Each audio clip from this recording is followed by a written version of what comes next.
otherwise they will really be picky eaters. So how can we encourage them to have that good gut health? For sure, a lot of moms also have this kind of sentiment na picky eater ka na po, ayaw ng gulay. How can I convince them? Okay, that's a very, very common scenario I saw in the clinic.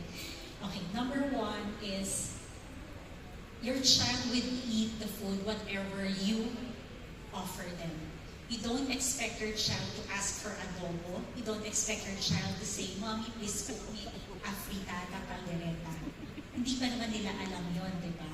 So, what you offer your children will be the food that they will eat. I know it's hard, but you have to start giving. I always tell them, do not act as if you're in a restaurant.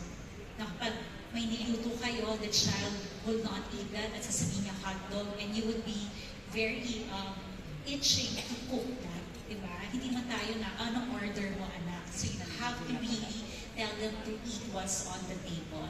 Again, challenging, I know, but you still have to do that. Another advice I tell them also, you have to set a meal schedule. Let's say breakfast is at 7 or 8, lunch is at 12, dinner is around 6. You may have snacks in between. If your child does not eat the food, let them sit on the table for 30 minutes only. Do not talk about them not eating, do not scold them, just let them do. If they don't eat the food that they are given, you pack up after 30 minutes. But definitely your child would ask for food after an hour. Diba?